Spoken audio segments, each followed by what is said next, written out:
Isomo ryo mu gitabo cya mbere cya Samweli.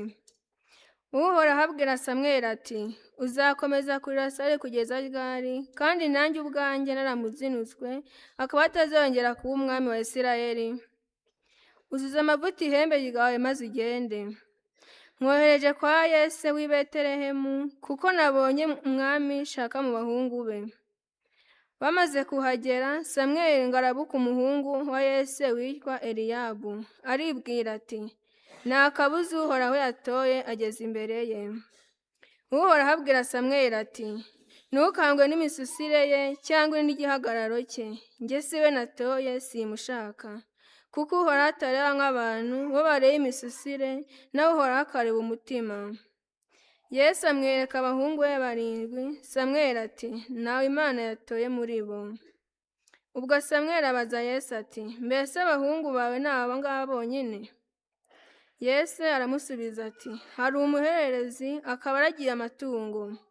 Samweli niko kubwira Yesu ati, tuma bajye kumuzana kuko tutari bujye ku meza atarigeze hano. Yesu amutumaho. Uwo muhungu yari inzobe, akagira amaso hateye ubwuzu, kandi n'igihagararo cye cyizihiye. Uhoraho abwira Samweli ati, haguruka umusige amavuta, kuko ari we natoye. Samweli afata ihembe ry'amavuta amusigira hagati y'abavandimwe be, maze umwuka w'Imana wuzura muri Dawidi guhera uwo munsi. Iryo ni ijambo ry'Imana.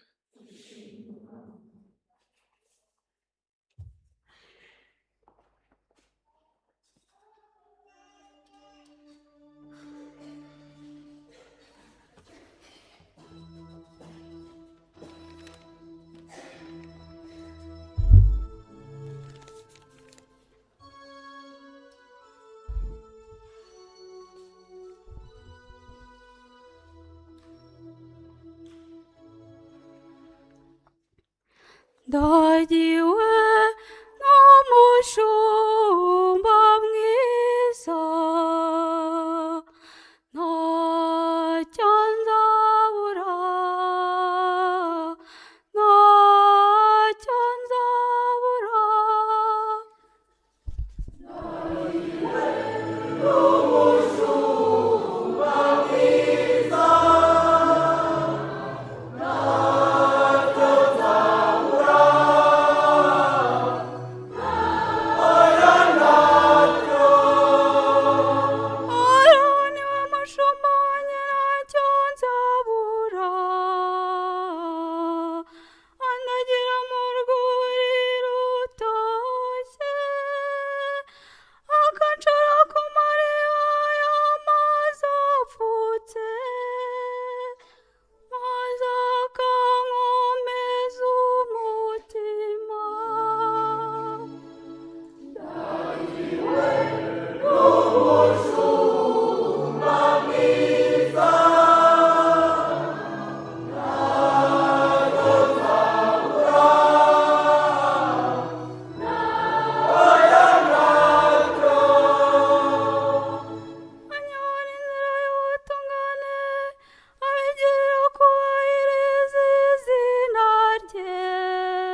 Isomo ryo mu ibaruwa mutagatifu Pawulo intumwa yandikiye Abanyefezi.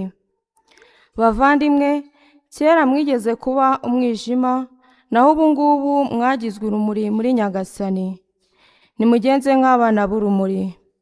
Imbuto kandi y'urumuri ni icyitwa ubugiraneza cyose n'ubutungane n'ukuri. Nimushishoze mumenye ibishimisha Nyagasani. Mureke kugira uruhare ku bikorwa by'umwijima bitagira icyo bibyara, ahubwo mubyamagane, kuko ibyo bene abo bakora rwihishwa, yewe ndetse no kubivuga biteye isoni. Mubyamagane rero, maze mubishyire ku mugaragaro, kuko urumuri rugaragaza byose uko bimeze.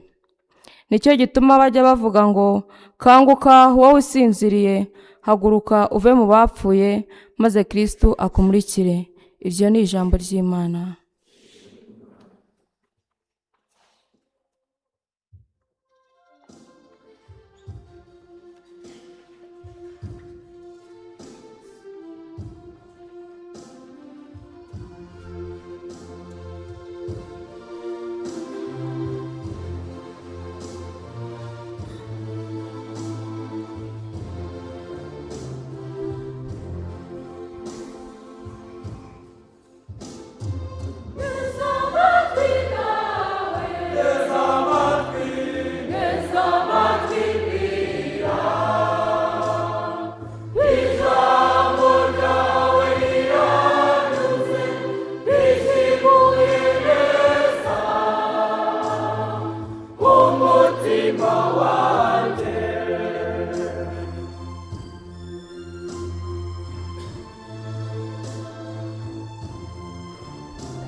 Ijambo ryawe riranyuze risiguye neza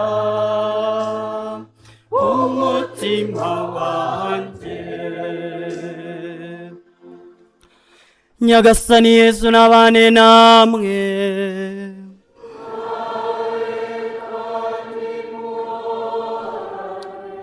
Amagambo yo mu Ivanjiri ntagatifu uko yanditswe na Yohani.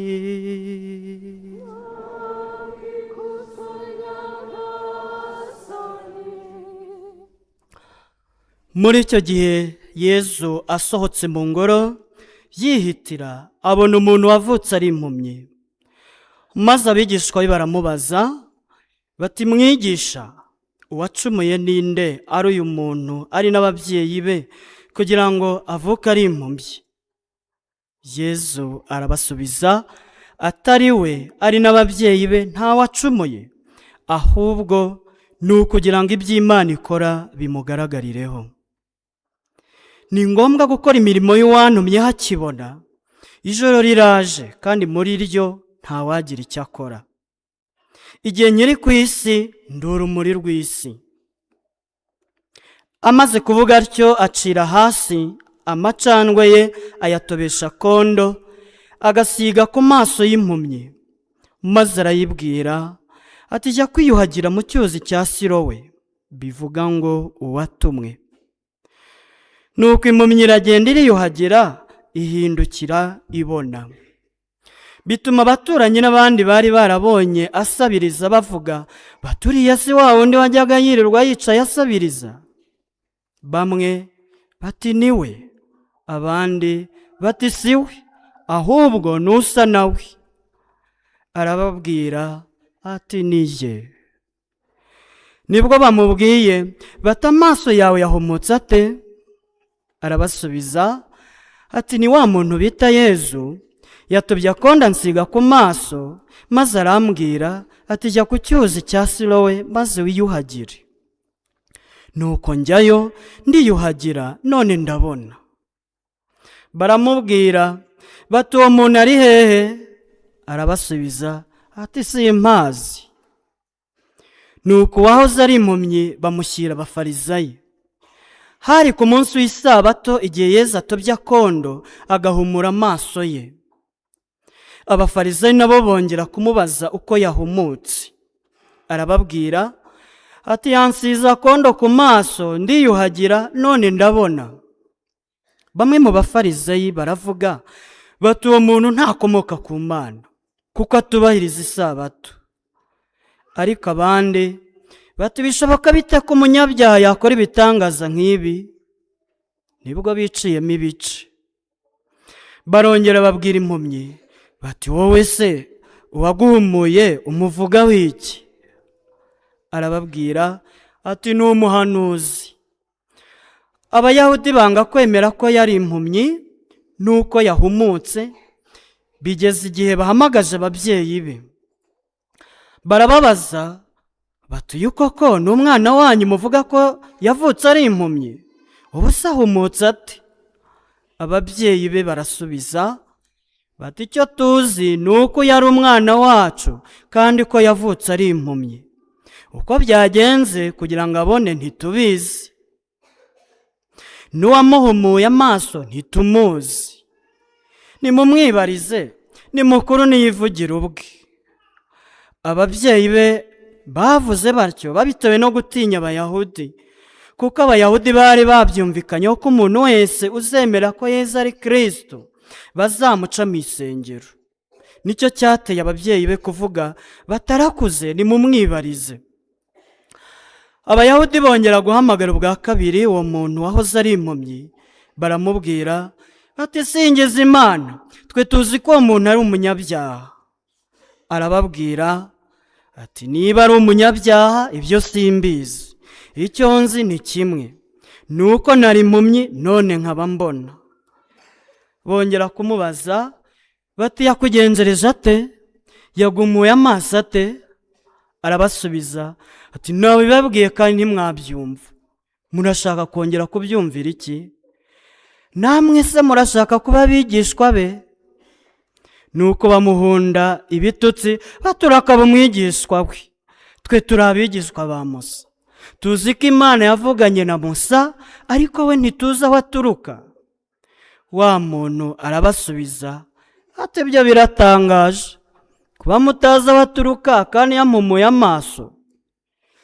Tuzi neza ko Imana itumva abanyabyaha, tukamenya ko uwubaha Imana agakora icyo ishaka imwumva. Kuva na kera kose ntawigeze yumva bavuga ko hari uwahumuye uwavutse ari impumyi. Uwo muntu iyo adaturuka ku Mana ntacyo aba yashoboye gukora. Baramusubiza bati wazikamye mu byaha wese ukivuka, none ni wowe ugiye kutwigisha? Nuko bamusuka hanze. Yesu aza kumva bamuroshye hanze. Bahuye, Yesu aramubaza ati wemera Umwana w'umuntu? We arasubiza ati nyakubahwa, ninde ngo mwemere? Yesu aramubwira ati wamubonye kandi niwe muvugana. Nibwo avuze ati ndemera Nyagasani. Nuko arapfukama aramuramya.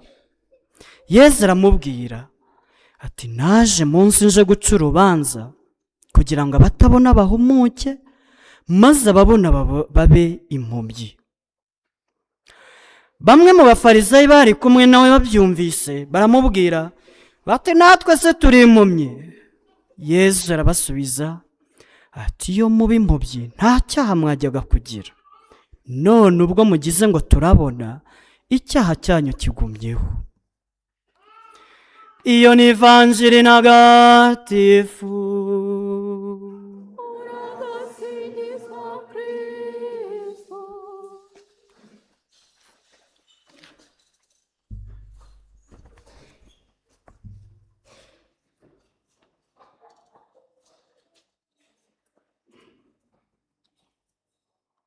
Iki cyumweru duhimbaza ni icya kane cy'igisibo. icyumweru gifata izina rya retare. Retare nk'uko indirimbo itwinjiza mu gitambo cy'ukarisitiya ibiduhamagarira, ishime Yeruzalemu, ishime Yeruzalemu. Iyo Yeruzalemu natwe turi mu mwanya wayo, turahamagarirwa kwishima, turahamagarirwa kunezerwa, kuko umukiro uri bugufi. Turi mu rugendo, tugeze mu minsi iri hagati mu minsi 40, ni ukuvuga ko Pasika isigaje iminsi yindi 20. Hagati rero mu mutima w'igisibo, Kiliziya ikatugenera iki cyumweru cyihariye cy'ibyishimo, turi kumwe na Nyagasani, kugira ngo urugendo turimo hamwe nawe no mu butayu, duhangara imitego yose ya Sekibi, tubashe koko kwegukira umukiro wegereje, kandi twizeye uwo mukiro Nyagasani atuzanira, twese akaduha n'uburyo bwo kugira ngo dutsinde nyakibi. Duhanganye nawe no muri iyi minsi yose, dusenga, twihana, twicuza, kandi tugaragaza n'ibikorwa, imbuto nziza z'urukundo, bigaragaza nyine ko tugenda tugana ku bugingo bw'Imana. Iyi minsi rero dukomeze kuyibanamo na Nyagasani, turi gutegereza igihe cye cyo kuducungura. Ni n'icyumweru rero cy'urumuri, kiri muri aya masomo y'ingenzi y'ivanjiri twumvise ya Yohani.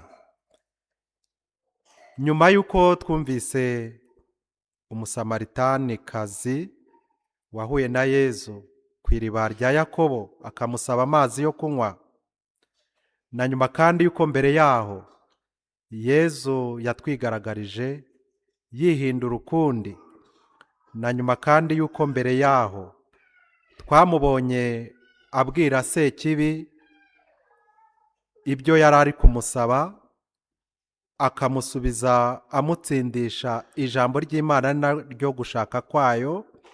Uyu munsi noneho turarangamira urumuri, tukabibona mu buryo yita kuri iyi mpumyi yabuvukanye, ihuye nawe, yongeye kubona. Ni ngombwa ko ibi ngibi tubiha umwanya, tukabizirikana, tukabicengera. Ntabwo ari indwara yamugize kuriya, ahubwo niko yavutse ameze. Yezu rero si indwara amuvura, amukiza, ahubwo ni igikorwa akora akakimukorera, bityo kugira ngo agaruke ibuntu, yongere kubona. Uwo rero ari mu mwanya w'abantu bose bari kure y'Imana, bagendera mu mwijima, bigaruriwe na Sekibi, batabona Imana, badahura nayo, batayishyikira, bari mu icuraburindi. Icyo rero Yezu yakoze si ukumuvura, ahubwo ni igikorwa gisa no kumurema bundi bushya. Nibyo koko iki gikorwa mukorera si amagambo gusa, ahubwo ni urukurikirane rw'ibyo amugiriraho, ngo acira hasi amacandwe ayatobesha akondo, agasiga ku maso y'impumyi. Ako kondo kakaba katwibutsa igitaka twaremwemo twese, kandi dutangira n'iki gihe cy'igisibo kwa gatatu w'ivu, twarabyibukijwe. Muntu, ibuka ko wavuye mu gitaka kandi uzasubira mu gitaka. Yamwohereje rero kwiyuhagira mu cyuzi cya Silowe, impumyi yihindukira ibona. Iki cyuzi nacyo kikatwibutsa iriba rya batisimu.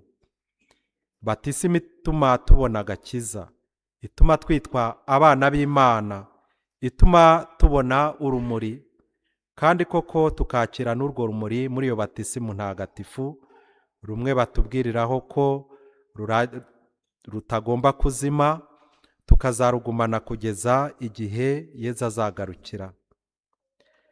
Uyu rero ntiyabonye urumuri gusa cyangwa umucyo wo ku isi, ahubwo yabonye Yezu, urumuri rw'isi, nk'uko Yezu yabyivugiye. Ndetse uyu aranabihamya ati ni wa muntu bita Yezu, ni umuhanuzi. Nyuma ndetse yaranapfukamye aramuramya, akabiherekeresha n'amagambo avuga ati ndemera Nyagasani. Murumva rero ko uyu nguyu ari mu mwanya wacu twese, nyuma yo kuva ibuzimu tukagaruka ibuntu, nyuma yo kuva mu mwijima mu icuraburindi ry'urupfu, Nyagasani niwe rumuri rwacu, niwe mizero yacu, niwe twemera, niwe tuyoboka, kandi niwe turamya. Ibi rero biraducira amarenga bitugarukaho, ntihabuze uko natwe tujya kure tukibera mu mwijima, tukibera mu icuraburindi, bityo rero umukiro ukaba watambuka utatugezeho. Cyangwa se ntihabura uko uyu n'uyu nawe akiri kure, agifite urugendo rwo kubona urumuri nyarumuri, Kristo, urumuri rw'amahanga, akaba yibera mu cyaha cyangwa se yarakizikamyemo, cyarabaye n'ingeso atabasha kukigobotora. Cyangwa se hari n'udashobora koko kugenda mu nzira neza yemye gitwari, ndetse bikitwa ko ari kugendera muri uyu mwijima, bikitwa ko uyu mwijima rero umuhuma, ndetse imvugo ikazaba yayindi ko ari ukugenda buhumyi akurikiye abandi, atazi yajya, atazi niyagana, ahubwo ari ugukurikira ibyo abandi bakora, nyamara we ntibimugarukeho ngo yere imbuto nziza kandi zibereye Imana, zihesha ishema na Kiliziya.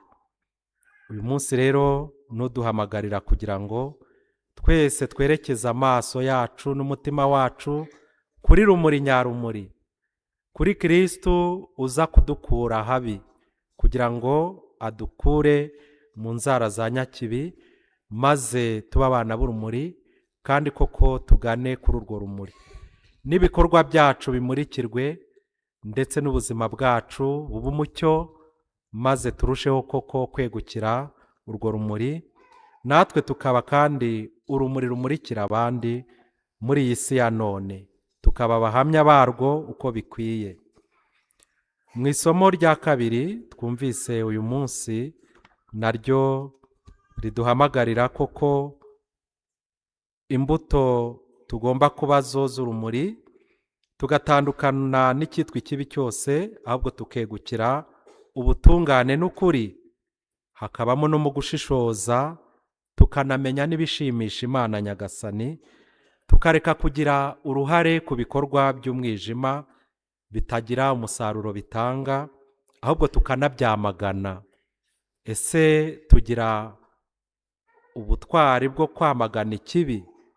Ese tugira uburyo bwo guhaguruka tugafasha bagenzi bacu kweguka mu gihe baheranwe n'icyo kibi? Ese natwe twitabira koko kugenda muri rwa rumuri rwa Roho Mutagatifu twahawe? Ibyo rero bikaba impamvu yo kugira ngo uyu munsi buri wese yigarukeho, yongere kureba urugendo rwe agana kuri Pasika ntagatifu, niba koko ari mu nzira y'ukuri, niba amurikiwe na Kristo, niba Kristo koko yaramukinguriye kugira ngo akomeze kuba mu buzima bwe. N'isomo rya mbere naryo twumvise mu gitabo cya mbere cya Samweli, ni nyuma y'uko muri iki gihe cy'igisibo twumvise ibya Aburahamu, tukumva na Musa, tukumva na Sawuli, uyu munsi noneho ni Dawudi utowe, agasigwa amavuta, akimikwa. Natwe rero twasizwe amavuta, twagizwe umwihariko wa Nyagasani, ntabwo biri kure yacu, ni ukugira ngo dukomeze kwera imbuto z'ubwo butorwe bwacu, uwo mwihariko dufite ukomeze koko kugaragaza abo turi bo n'uyu munsi. Turi intumwa, turi abahawe kurushaho gusa na Kristo, twasizwe amavuta muri batisimu, natwe rero tukagira n'uruhare ku butumwa bwa Kiliziya, natwe tukaba dufite uruhare ku busaseredoti dusangiye muri Kiliziya y'Imana. Ibyo rero bikaduha umwanya wo kugira ngo dukomeze kuba koko abo Nyagasani ahamagara akanabatuma akabohereza, maze bakamutumikira uko bikwiye. Ntabwo rero turi kure y'ubutorwe, ahubwo turi mu nzira yo gukomeza ubwo butumwa tugeza kuri bose. Tubifashwamo rero na nyina wa Jambo, nawe uduha ubutumwa akatubwira ati nimwicuze, nimwihane, nimwisubireho, inzira zikigendwa kandi inzira zigihari, tukazibamo hamwe nawe. Akatwereka icyiza tugomba kwegukira ndetse n'ikibi tugomba guhashya. Ibyo ngibyo rero bikatuganisha mu butungane bw'Imana, bigahura n'umuhamagaro kuri buri wese, aho Nyagasani adusaba kuba intungane nk'uko Se wo mu ijuru ari intungane. Ibyo rero bikajyana n'igihe cy'igisibo, igihe cyo kugaruka ku butungane, igihe cyo kwegukira Nyagasani, igihe cyo gusenga, kurushaho kugaragaza ibikorwa bishingiye ku rukundo, ibikorwa bijyanye n'imbuto twera z'ubukristu.